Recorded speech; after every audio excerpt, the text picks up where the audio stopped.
Assalamualaikum warahmatullahi wabarakatuh. Perkenalkan, saya Izzuddin Mubarak dari kelas B16.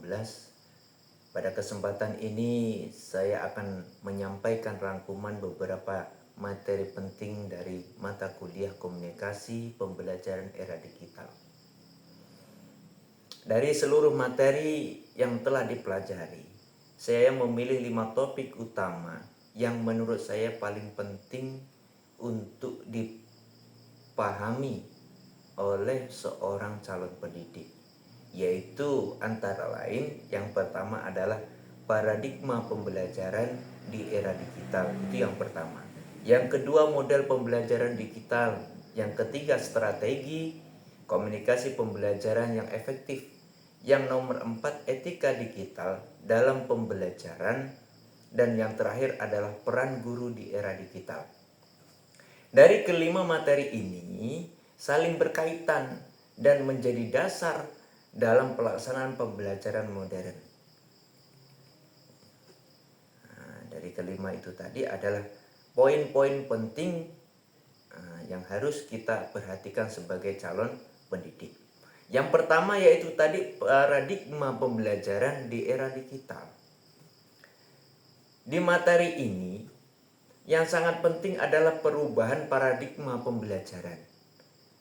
Di era digital, proses belajar itu tidak lagi terbatas pada ruang kelas, akan tetapi teknologi juga memungkinkan peserta didik untuk memperoleh informasi sebagai sumber secara cepat dan mudah.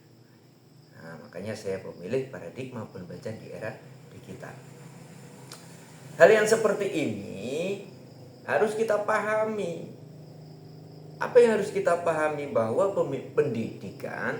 pendidikan saat ini tidak lagi berpusat pada guru atau teacher contact, melainkan berpusat pada peserta didik atau student contact. Jadi murid itu sekarang lebih kreatif sendiri gitu. Kadang mendengarkan guru yang di kelas itu kadang bosan gitu. Jadi lebih ke melihat video ataupun sebagainya. Disitulah kita sebagai guru harus mengambil kesempatan itu. Kenapa penting? Karena seorang guru ataupun tenaga pendidik ketika tidak memahami perubahan paradigma ini, nanti akan kesulitan menyesuaikan metode pembelajaran dengan karakteristik generasi digital saat ini. Karena kan kita jelas lihat anak-anak sekarang lebih suka melihat HP daripada melihat guru. Maka di situ kita harus selingi kayak mana caranya kita sebagai pendidik.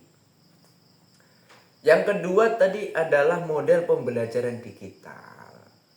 Materi yang kedua ini juga penting. Untuk apa? Untuk pembelajaran dalam ekosistem digital. Antara lain ekosistem tersebut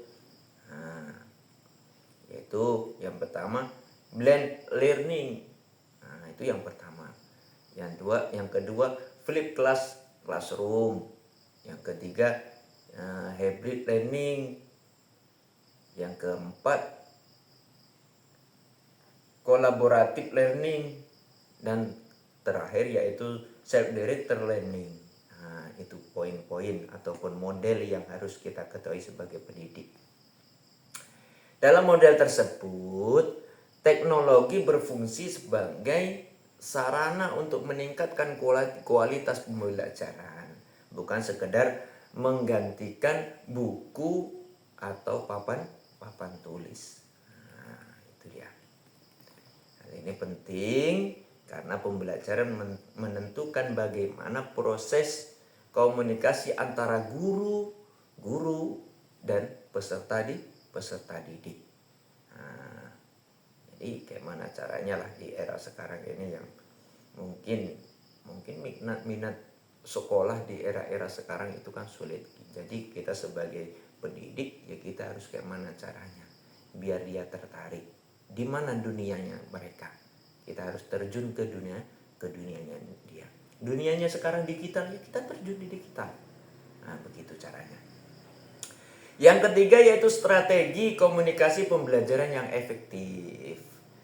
Strategi ini penting karena strategi ini komunikasi yang efektif dalam pembelajaran digital. Pada era digital, guru tidak cukup hanya menguasai materi pelajaran.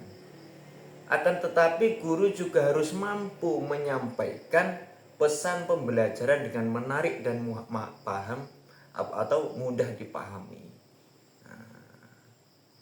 Itu dia. Strateginya antara lain, yang pertama menggunakan berbagai media pembelajaran. Yang nomor 2, memanfaatkan media sosial secara edukatif. Yang ketiga, membangun komunikasi dua arah. Yang keempat, memberikan umpan balik yang cepat. Dan yang terakhir, menumbuhkan motivasi belajar peserta didik. Itu kewajiban kita sebagai pendidik. Yang terakhir ya, yang nomor 4, belum terakhir, yang nomor 4 yaitu etika digital dalam pembelajaran. Kemajuan teknologi ini menghadirkan beberapa tantangan. Tantangan itu antara lain, yang pertama, menyalahgunakan media sosial. Nomor 2, pelanggaran privasi data. Yang nomor 3, cyberbullying. Nomor 4, plagiarisme. Dan terakhir yaitu penyalahgunaan kecerdasan buatan atau artificial intelligence, atau sekarang disebut AI. Nah, itu kadang menyalahgunakan. Dan yang terakhir yaitu peran guru di era digital. Materi terakhir ini menurut saya sangat penting karena guru itu sebagai transformasi. Nah, jadi kita harus sampai dari dulu pun kan yang namanya guru itu kan dalam peribahasa dikatakan guru itu digugu dan ditiru. Ketika nanti pas diposting di media sosial menggunakan digital kok dia tidak menggunakan etikanya dia sebagai guru, itu jelas nanti seorang peserta didik pun memandangnya gak enak ataupun dicam tidak baik, karena murid sekarang sudah pandai menilai gurunya sendiri. Saat ini guru tidak lagi menjadi satu-satunya sumber informasi. Informasi dapat diperoleh melalui internet, media sosial maupun kecerdasan buatan. Oleh karena itu, peran guru harus berubah. Yang pertama yaitu fasilitator pembelajaran. Yang kedua, menjadi motivator.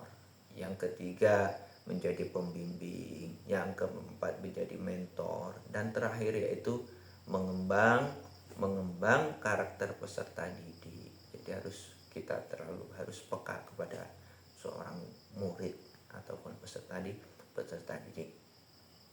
Dan guru juga dituntut memiliki kemampuan literasi digital dan mampu memanfaatkan teknologi secara efektif dalam pembelajaran. Mengapa penting? Ya karena keberhasilan pendidikan di era digital ini sangat ditentukan oleh kemampuan guru. Guru beradaptasi dengan perubahan zaman. Teknologi dapat membantu proses pembelajaran, tetapi tidak dapat menggantikan peran manusia dalam memberikan bimbingan, empati, dan pendidikan karakter. Tetap kita sebagai guru itu harus menjadi peran penting. Meskipun kita itu menggunakan era digital, tapi kita sebagai guru itu harus menjadi peran utama. Nah, karena yang namanya teknologi dengan manusia itu harus berbeda. Apalagi kita sebagai manusia jangan sampai kalah dengan manusia. Oke, kesimpulannya berdasarkan seluruh materi yang telah dipelajari dari awal mata pelajaran komunikasi di era digital bukan sekedar menggunakan teknologi dalam pendidikan, dan juga hal yang paling penting adalah bagaimana teknologi dimanfaatkan untuk menciptakan pembelajaran yang efektif, interaktif, etis, dan berpusat pada peserta didik. Terus paradigma pembelajaran yang baru, model pembelajaran digital, strategi komunikasi yang efektif, etika digital, dan transformasi peran guru merupakan 5 aspek utama yang harus dipahami oleh setiap calon pendidik. Karena kenapa? Agar mampu menghadapi tantangan pendidikan abad ke-21.